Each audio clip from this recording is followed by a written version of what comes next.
What's up, people? It's your boy Sontwisted, and welcome to daily vlog video. Walking in the street again. This time from my perspective. As you can see, it's kind of raining out here, a little bit windy. No, I haven't done a vlog in a minute. Actually, what's been going on with that is I don't walk with the camera all the time, and I get a lot of ideas for vlogs to do, and by the time I get back to the camera, I don't care anymore because my mind races a million miles a second with ideas and thoughts. I have an overactive imagination, so by the time I get home, that idea is old and boring to me, so I don't bother to record it. And plus, it seems like a lot of you bastards aren't watching the vlogs anyway. I don't know if it's because you're not aware of it.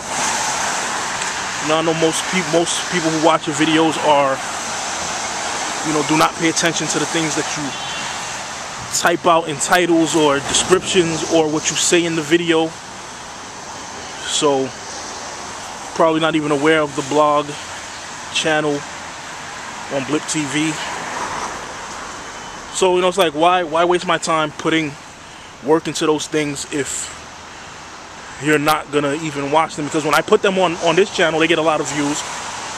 Put them on Blip, they get maybe 40, 50 views. So really, it's like the only people watching the vlogs are the Twitter followers.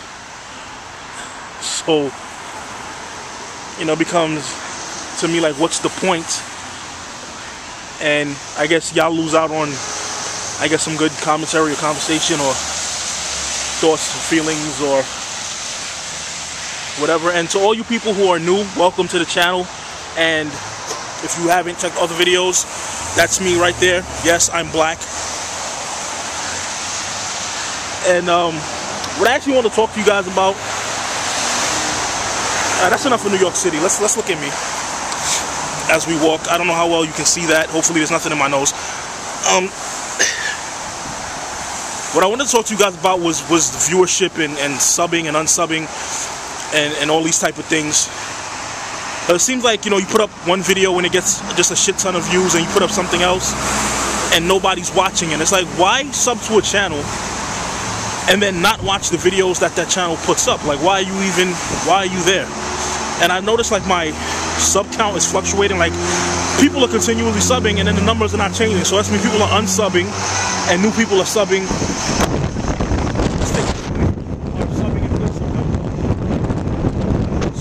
Stay consistent, like it's not moving. And I would have to assume the reason that some people unsubbed is how often I put videos out. And if that is the case, that is utterly ridiculous, because the fact that a lot of you guys that just came within the past 2 weeks, I think I have like 160 videos up at this point. You've seen 2 of them, maybe, or 3 out of the 160. So if you're leaving because you want more content, you have 160 videos that you haven't even seen yet. As well as I have multiple channels. So you have Dirty Dominance, which has Darksiders walkthroughs on it. You have the music channel, which has music on it. You have my Blip TV channel, which has vlogs on it. I have a podcast. We're on episode 11. So you have over 20 hours of podcasts to go listen to. So you have a shit ton of content to get from me that you have never seen before. It's not new to me, it's new to you though. I don't understand what this whole thing is where people refuse to watch anything older than 2 weeks old when they sub to your channel. I don't know, what do you think that, like, everything before you found me was garbage? Like, I just hit gold on the video that you found me on? Like, the content been entertaining for a minute. So why do you refuse to watch anything older than a week or 2 that's been posted on the channel? You'll come watch the last 2 or 3 videos and then discard everything else. And I know this because I look at my videos. I look at the count. So I see which videos are actually getting views. And nothing beyond the past 2 or 3 videos gets those views. So I don't understand what is it with that. I know when I sub to a channel, I don't go watch every single thing, but I do go watch a couple of videos to determine whether or not this person is consistently good. And when there's downtime in their posting, I go back and review older videos and find gems on many people's channels. Even some older videos that I've already seen, I go rewatch them a couple of times to reintroduce myself to it. So I don't understand why everybody else doesn't do that. You know, I've had people come watch a video, enjoy it, and then 2 months later contact me and ask me, have I posted any more videos? And there's 10 videos been posted since the last one that they saw. Like, what? I mean, I know YouTube fucks up and sometimes videos don't show up in your subscription box, but goddamn, if you see videos don't show up, you know, if you see 2 or 3 weeks pass and videos don't show up, why aren't you going to click on the channel itself and see what's going on there? I mean, I do that all the time, and there's a lot of videos I come across from channels that I'm sub to that did not show up in my subscription box because YouTube messed up, or because too many people are posting videos and videos just get bumped. You know, we all know that this happens, so I consistently go to those channels and check all of their videos and see what's new and whatever. Why it seems like nobody else does that? People are actually sitting there waiting for YouTube to update them as to what's going on, and then when I ask you, well, are you still posting videos? And the last video they saw was 10 videos ago. I don't get that shit. So if you guys are feeling like, you know, maybe you don't care about the music and you want another gameplay commentary video and you feel like I'm taking too long to put them up, there's another 160 videos sitting there for you. Gameplay commentary, rants. If you do like the music, there's more music stuff there. I have a channel dedicated to the music.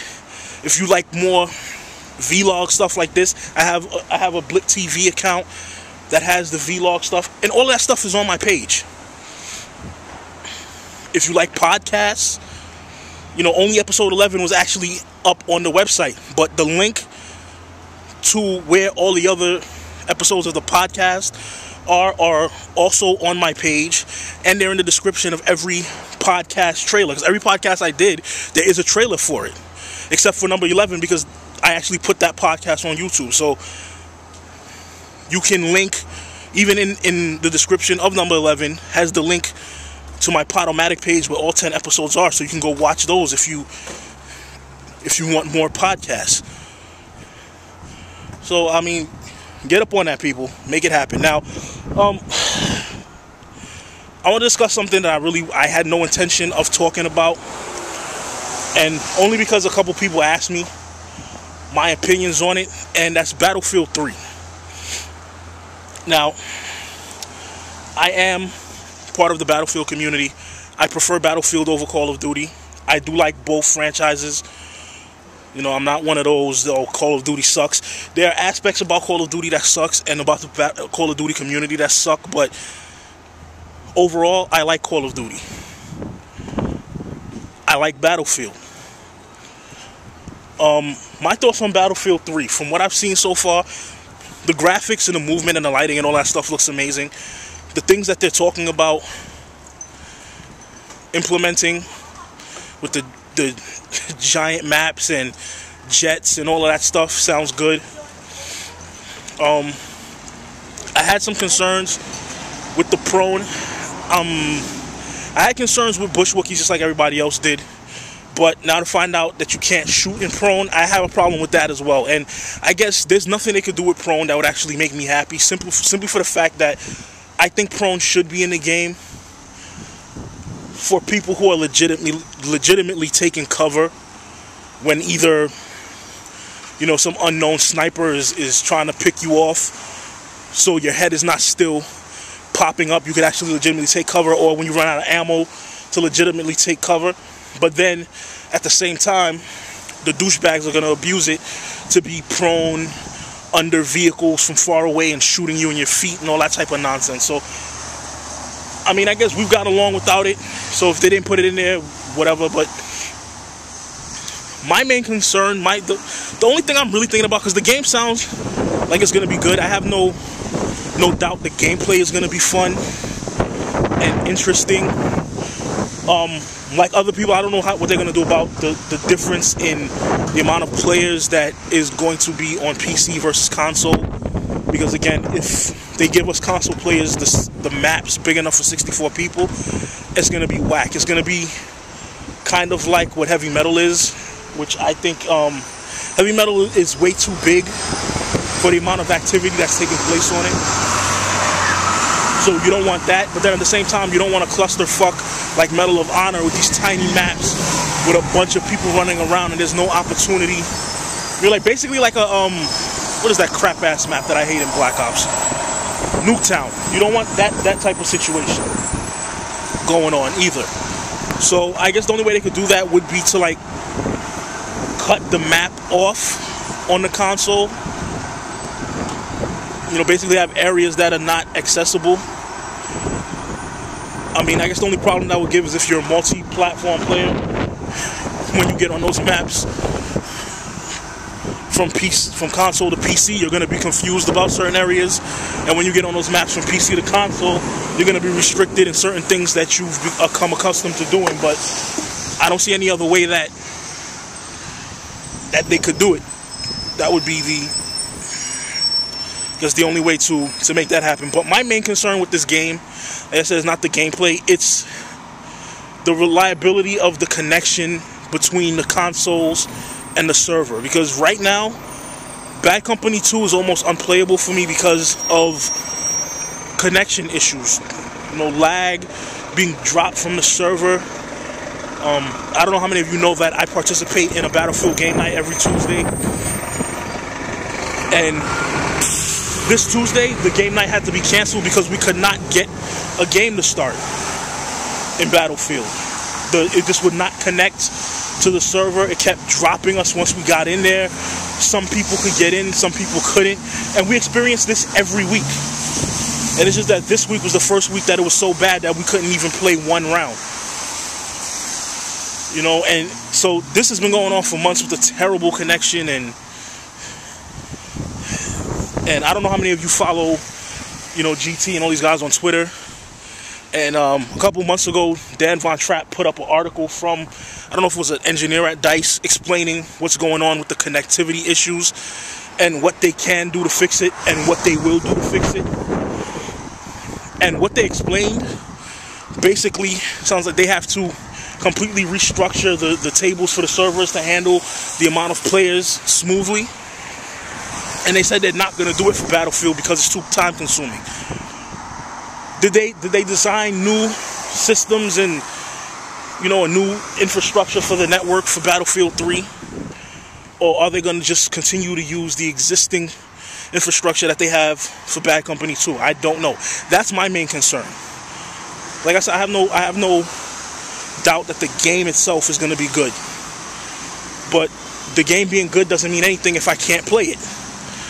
So that's my main concerns with Battlefield 3, is the connection, and that really is the only concern. You know, I really didn't want to jump into this with the stupidity that Call of Duty commentators are saying about what should be in Battlefield, and you know, it's a bunch of nonsense. Like I said, I'm waiting to see. I actually considered not even buying Battlefield 3 because of all the bullshit that's going on in Bad Company with the connection. Connection issues is actually the reason I got rid of Black Ops. It's like, to me, it doesn't matter how good your game is or how much fun it is to play if I can't actually play it. What the hell does it matter? It might as well be a garbage game because I can't play it anyway. So that's just my 2 cents on that.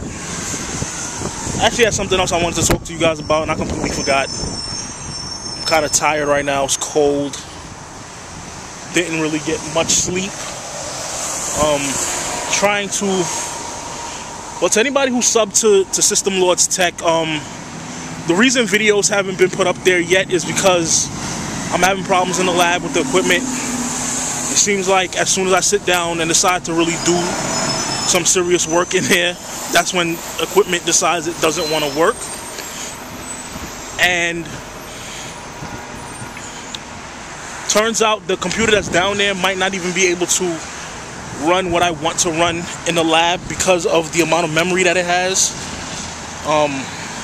Because Windows Vista and 7 actually require 4 times more memory to run in Virtual PC than Server 2008 does, which makes absolutely no sense. Well, actually, that's not true, because recommended is 4 times more, but it actually can run on half of that. So for me to have multiple instances of workstations open and servers open, there's not enough memory in the machine that's downstairs. So what I would have to do is bring the machine in my room downstairs to the lab and have them both running concurrently, and have half of the network on one and half of the network on the other. So basically got to move all that stuff downstairs. And then there's some weird shit going on with the machine where it sporadically boots and then, let's get this water off, sporadically doesn't boot. And when it's booting and I'm looking at the post screen, it doesn't detect any drive except for my optical drive, but then it boots up into Windows normally. So I don't know what is wrong with that. When I built the machine like 3 years ago, it had a lot of problems. I already made the motherboard. When I got it back, the problems were gone, but then now it sporadically does that. So I don't know if it's the motherboard that's bad, or if it's the SATA controller on the motherboard that's bad, or if it's the hard drive that's bad. Last night I ran a burn-in test on it, and it gave me 1 disk read error and like 52 video card errors. And for the past 2 days, it's been doing some weird thing with the video where the screen just goes to this rainbow with no image and the system is locked. So I'm assuming the onboard video is fucked up. I don't know if I need to update the video chipset drivers. I've already done this. I flashed the BIOS with the newest update. So I don't know if I just need to put a physical, a standalone video card in there and get a new hard drive, or if I need to throw this motherboard in the garbage altogether. But lesson to you all, stay away from BioStar motherboards. They suck ass. So that's the reason why those videos have not gone up yet. Trying to work that stuff out so I could actually start recording the videos for you. And also trying to decide what virtual machine I want to run on there, because I'm familiar with Virtual PC 2007, and Microsoft just recently put out a Windows Virtual PC in 2010, which allows support for more operating systems and machines that don't have hardware virtualization on them. And it also added some functionality where you can now use USB devices, and you can run applications on the host machine from the virtual machine as if they were installed on the host machine, and you can share files between the host and virtual machine. So these are all things that you couldn't do with Virtual PC 2007. But then there's limitations on what machines it can run on, because you can only install it on Vista and Windows 7 machines, whereas Virtual PC 2007 can run on XP machines. And the advantage of running on an XP machine is XP as the host requires less memory than Windows 7 or Vista as the host.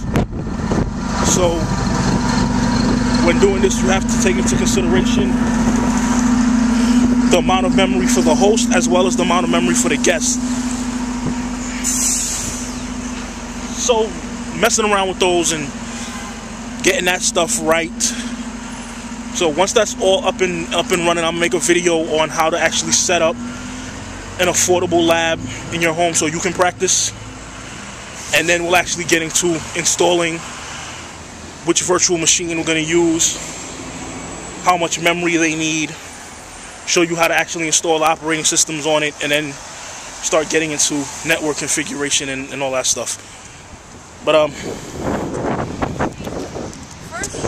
I've been rambling on for 19 minutes and 39 seconds, so I'm going to dead this video right here, and I'll probably upload this and my Killzone impressions. I know it's late, but I wanted to play it to the end, as well as Bulletstorm. So I'm gonna give you my Killzone, probably Killzone video today along with this one, and then maybe Bulletstorm tomorrow. So hope you guys enjoyed. It's your boy Sontwisted. I'm out. Peace.